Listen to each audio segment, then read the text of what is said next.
புரட்சித் தலைவர் பொன்மனச்செம்மல் இறந்தபோது அங்கே ரெண்டு பேர் தான் ஜார்ஜே தான் பிரிஞ்சாங்க. அவங்க 2 பேரும் புரட்சித் தலைவருக்காக ஒன்று சேர்ந்தார்கள்.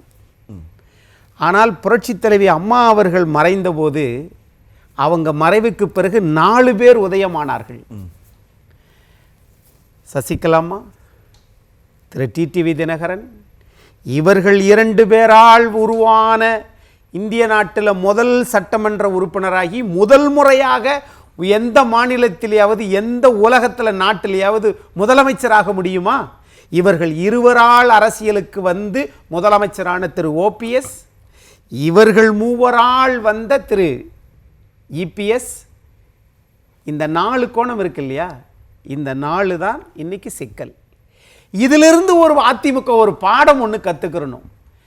புரட்சி தலைவர் இருந்தபோது 2 பேர் விட்டு கொடுத்துட்டாங்க புரட்சி தலைவருக்காக. ஜெயலலிதா அம்மா உருவாக்குன 4 பேர் 4 திசையில் இருக்காங்க.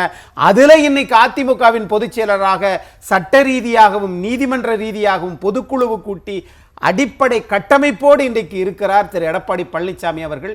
இவரை வீழ்த்துவதற்கு ஒரு சக்கர வியூகம் 9 ஆண்டுகள் ஆயிருக்குது. அப்படின்னா இப்பையும் சொல்றேன், இனிமேலுக்கு அதிமுகவில் நாங்கள் அடுத்த தலைவரை பொதுக்குழுவே தீர்மானிக்கணும், விட்டுறாதீங்க. இந்த 4 பேரும் சேர்ந்தோ அல்லது தனித்தனியாவோ அடுத்து நீங்கள் ஒரு தலைவர் இறக்கிற போது இன்னொரு தலைவனை அந்த இடத்துல அமர வச்சுட்டு போங்க. அப்பொழுதுதான் புரட்சி தலைவர் உயிர் வாழ்வார், அந்த கொள்கைகள் உயிர் வாழும். அப்படி நான் பார்க்கிறேன். 4 பேர் 4 கோணம்.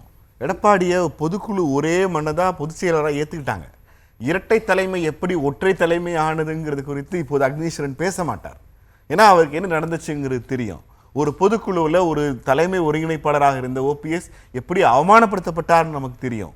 ஆனால் இங்கே சிக்கல், அந்த எடப்பாடி பழனிசாமி கட்சியை அதிகாரத்துக்கு கொண்டு வந்திருந்தால் இந்த மீதம் இருக்கிற 3 பிரிவுகளுக்கும் வாய்ப்பே இருந்திருக்காது, வாய் பேச முடியாமலேயே போயிருக்கும்.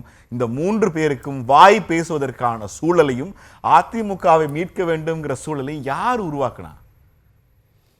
செங்கோட்டையன் சொல்லிட்டு போறாரு, 6 பேர் போய் பார்த்தோம், அண்ணன் இது செய்யறது சரியில்லைன்னா 26ல் ஒன்னா இல்லைன்னா திரும்ப அதிமுக ஆட்சிக்கு வர முடியும். அப்படி ஒரு கூட்டமே நடக்கலன்ட்டாரு எடப்பாடி. ஜனநாயக கட்சியில் இந்த மாதிரி பிரச்சனையெல்லாம் வரத்தான் செய்யும். ஆஹோ, மற்ற கட்சிகள்லாம் சர்வாதிகார கட்சிகளா? அதிமுக தான் ஜனநாயக கட்சியா? அதுல என்ன உங்களுக்கு சந்தேகம்? ஜனநாயக கட்சினால என்ன எல்லாரையுமா வந்து நம்ம வந்து இப்போ கையை காமிச்சு பொதுச் செயலாளரை தேர்ந்தெடுத்துருவாங்களா என்ன?